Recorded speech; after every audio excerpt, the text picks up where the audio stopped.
Hi again, everybody. I'm Dan Hoard. He is Dave Lapham, and this is your Bengals training camp report for Tuesday, August 13th. It's brought to you by Medical Mutual, the official health insurer of the Cincinnati Bengals.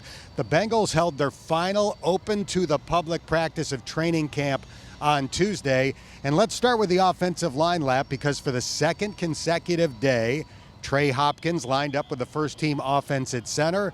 Michael Jordan lined up at left guard. How should we interpret that? Well, I don't know, but if I'm a player, I interpret it as there are battles going on there. I think Michael Jordan played really well. He is so long, and he's understanding what Coach Turner wants in terms of punching people with the hands. His hand placement, his targeting was all really, really good. You know, Bobby Hart did a good job that way. John Miller did a good job that way. You can see the guys are starting to really understand, you know, the techniques that Coach Turner is trying to implement, and those two guys played well. So I'm not saying that they're going to be the starters up in Seattle in game one. One thing, though, is it is a battle, and competition breeds comfort level and excellence of performance. And I remember playing for Forrest Gregg. If you had a bad practice Wednesday, you were demoted, and the guy behind you is ahead of you, and you had to earn the job back. I mean, there's no such thing as an offensive lineman of thinking you've arrived. You know, it's like, I'm good. Like Coach Turner said, there are no incumbents. Everybody's fighting, and the thing is, you find out early in training camp, do you have the depth you think you have? If one goes down, how much do you lose? Or if those players if you have 1A and 1B, you feel great about a lot of things. So whoever gets a starting position, they have another guy breathing down his back, so that makes him perform on a day-to-day basis. And if he does, God forbid, get hurt, you have somebody behind him that's very capable. Let's go offensive line to defensive line. Who caught your eye in the preseason opener against the Chiefs? You know, a lot of guys sat, obviously, and got some opportunities for snaps because, you know, Geno didn't play another. Billings, I thought, played very, very solid.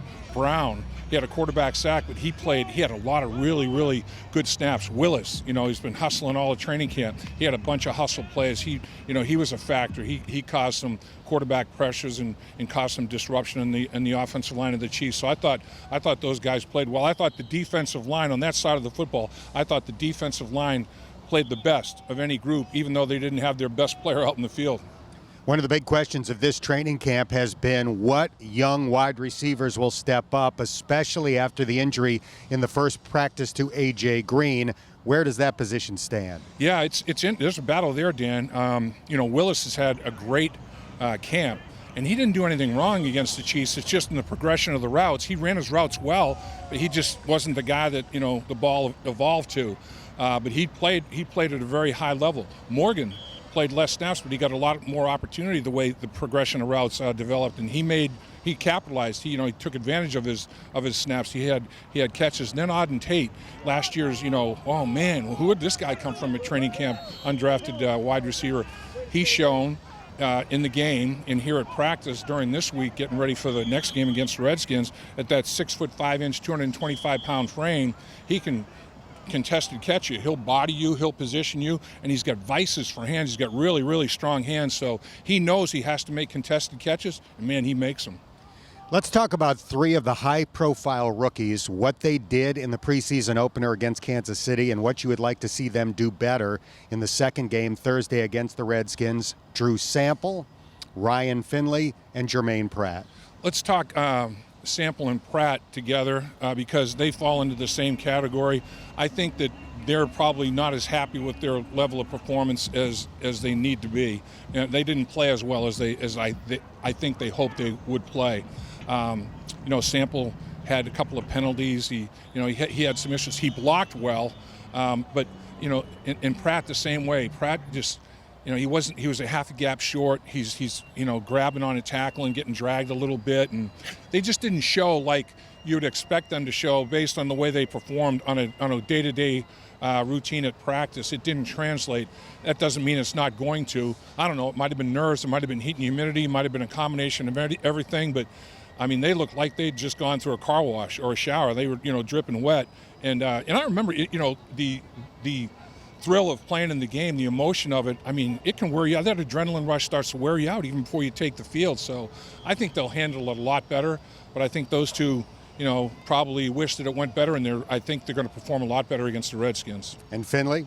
Finley, 10 straight completions to start it off, and I think he's starting to get it. I think he's riding that balance of, being cool, calm, and collected, poised under pressure and all that, as opposed to, all right, man, let's go. Let's play faster. Let's play with a sense of urgency. So I think he's trying to find that balance. You can't be too cool for school all the time. At some point, you have to be like, man, we got to get going here. Let's get this drive going. Let's get the tempo going. Everybody, let's play fast. And I think he's trying to find that delicate balance right now. Last thing. The Saints have a backup quarterback named Taysom Hill that does a little bit of everything. Sometimes he's a wildcat quarterback. He'll play receiver, running back, special teams. Are the Bengals toying with the idea of having Jeff Driscoll do some of those things? Zach Taylor made mention of that, and he's athletic enough. I'll tell you, he's got to be in the top 5 on the team in terms of raw speed, maybe the top 3. The dude can pick him up and put him down now, and he's a big guy. So they had played him in special teams before. He has NFL snaps on special teams. They were working him out at receiver. Unfortunately, he broke his wrist toward the end of season before last and had to finish the season on the injured list. But he is gifted athletically. And it's like, if you're going to carry him on your roster as a third quarterback, if you're going to activate him, if you're going to deactivate him, fine. But if you're going to activate him, Darren Simmons says, hey, he can help us. And Bobby Bicknell says, why not have him out there in some kind of place? The thing is, when he's out there as a receiver, gadget play galore, he can throw it.